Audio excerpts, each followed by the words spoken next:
Hi guys, so welcome back.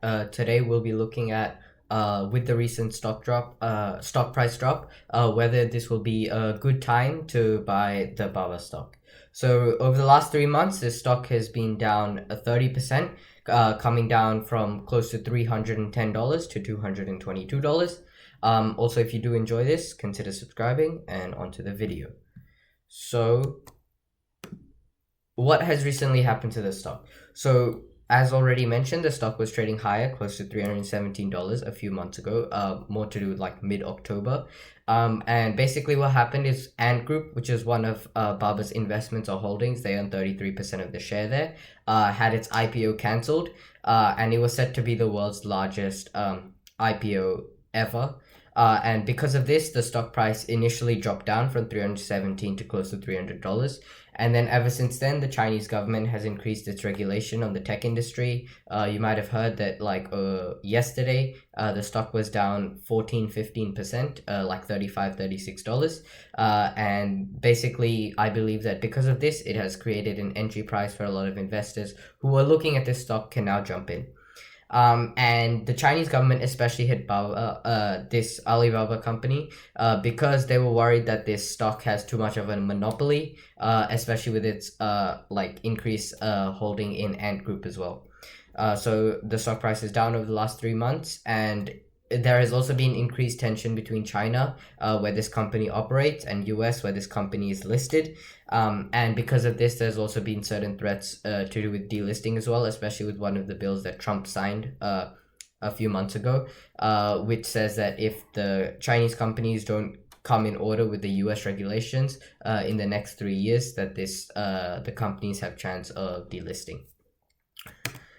So the uptrend in the future. So the growth, this stock has kind of been 100% growth for the last 5 years. It's up 290% across this time. That's close to 60% year on year.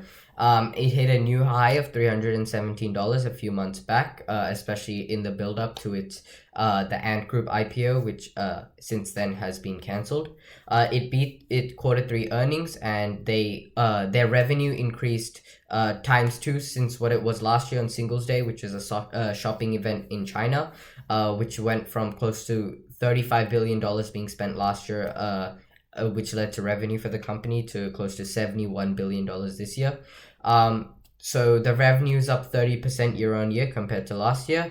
And it's also been building up its cloud computing business. It has basically built up a plan of investing $28 billion into their cloud computing business, similar to the way Amazon has over the next 3 years. And because of this, the cloud computing business revenue from that was up 60%.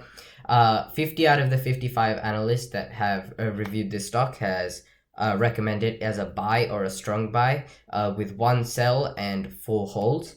The company has 65 million users across the 6 countries on its cloud computing service, which is Lazada, and it's set to increase this, especially with the increased spending into helping this sector of the company grow. And it has a forward PE ratio of 25, which is quite healthy, especially for a company that is growing at this rate. So the financials of this company. So the financials of this company. So you can see the return on equity on this company has been great. You probably cannot see because my face is covering it. But the return on equity over the last few years after 39 has been 17, 19, 20, and 23, 24. And because of this, you can see that return on equity is consistently positive. It's consistently hitting the 15% benchmark every year for the last 10 years. And because of this, basically shows that this company has been using its money quite well, and it sets to do this in the future as well. Its earnings per share has gone from 34 cents in Chinese yuan to 55 Chinese yuan. Once again, you probably cannot see this. I'm sorry about that. But you could see that this earnings per share has been growing consistently, and since 2015 the earnings per share has been up 35% year on year. So that's year on year compounding, which is extreme growth, especially for a company in this sector which has a lot of competition with its peers. Its free cash flow has also been increasing a lot, from 2,000 Chinese million dollars to 135,000 Chinese million dollars. And with this, you can see that it's saving more money and its earnings per share kind of links in with this. So that shows that there's no real accounting fraud right there. The interest coverage shows that any debt they have, which is shown in the debt to equity, it can be paid off for the next 33 years for the interest on their debt, which is quite strong. So basically what it means is if the company falls into any shortcomings based on if their revenue decreases or their profit decreases, they'll still be able to pay off their interest coverage for a very long period of time. Its debt to equity has been consistently decreasing since 2014, going from 1.05 to 0.18, so they're slowly paying off their debt. And with this, it basically makes the company healthier financially. Its net margin is currently 30, which basically shows that the company does not need to spend as much money to maintain its profits, and a 30% net margin is extremely healthy, which is some of the top even compared to many US companies as well. The PE ratio, you can see it's slowly declining even though the stock price has increased, basically showing that their revenue or their profit or is growing faster than the share price, and we can see this currently with its earnings per share of 30 years, which is both in line with the US market and the industry as well, so it isn't too overvalued compared to that. But a plus side on this is even with this pretty decent earnings per share, it has a PE ratio currently of sub 1, 0.76. So basically shows that even with this quite a reasonable PE ratio, this company is growing quite fast and is set to grow quite fast in the future as well. You could see that its net income over the last year, 3-year, 5-year, and 10-year average, consistently positive over that 50% mark per year, quite strong as well. Although this will set to slow down in the future when this company grows to a larger size, it still shows that it's increasing its profit, it's increasing its revenue as well, which we can see in the revenue growth. So the comparison. So the PE ratio of 29 is better than the industry of 31.5 and the market of 30. And once again, as I mentioned previously, the PEG ratio of 0.76 shows it has good current growth and future growth potential as well. However, its price to book of 4.6 shows that this company doesn't have a lot of tangible assets, so it doesn't own a lot of it doesn't own a lot of factories or stuff like that. Compared to the price that it has.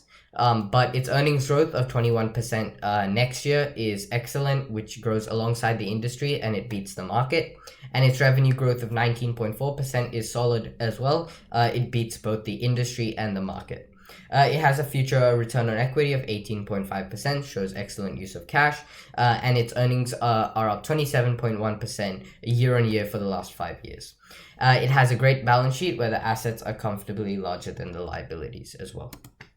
So let's look on some technical analysis. So we can see over the last 5 years, the price of Alibaba has been consistently growing, and we can see it with the dark blue line being the 20-day moving average, the light blue line being the 50-day moving average, and the yellow line being the 200-day moving average. So we can see recently that this price has dipped from 260, which was close to the moving average, the 20-day moving average, and has come down to $22 as well, which goes below the 50-day moving average as well, kind of going into the buy zone. But once again, this data is over the last 5 years, so this thing can be a little bit skewed, so you have to look at the last 1 year data as well, which we'll be looking at here. So we can see alongside what we didn't see in the 5 years is here, the 20-day moving average has fallen below the 50-day moving average, signaling a slight downtrend, and has almost come to the 200-day moving average as well. However, the price, you can see, is a lot lower. You can see that it's near 222, while the 200-day moving average is close to 250. So using this knowledge, you could take the entry price to simply from technical analysis to show that the entry price would be close to $250. But I tend to take a more conservative method, especially with a company that has shown good growth potential over the last years, especially with fear of it slowing down in the future or stuff like that. So looking at the earnings per share method, the earnings per share has been growing 30% year on year. But to be slightly more conservative and to understand that the company will not grow at this rate for the next few years as well, I have kind of taken that 30% down to 25%. And if you take the current EPS, which was $56 in Chinese yen, so that translates around $8.50 in US dollars, you get a future earnings per share 5 years from now of $25. And multiplying the future earnings per share with the current PE ratio, which we see the PE ratio is on the decline, we see that so with it being on the decline, we can see that over time, it will kind of stabilize at the 30, I assume, especially with this company not going to drop in price too significantly, I believe. So we can get a future price of $750. And if you want to buy it at the current price, which is $222, that gives you 28% year-on-year compounding profit. So this beats the S&P 500 by a mile. The S&P is usually 9 to 10%, at best 11-12% compounding. So we can see the entry price is quite low, and that kind of goes with my original theory where this $36 drop in price kind of puts this company into the buy zone. So just final words, I believe this company is both strong both financially and in terms of its growth story in the future. However, it has fallbacks more to do with government regulations rather than the company's own fault itself. And if you're willing to take the risk that comes along with this company, it's an excellent buy, especially given the current price fall. But as always, do your own due diligence, and I'll see you in the next video. Thank you.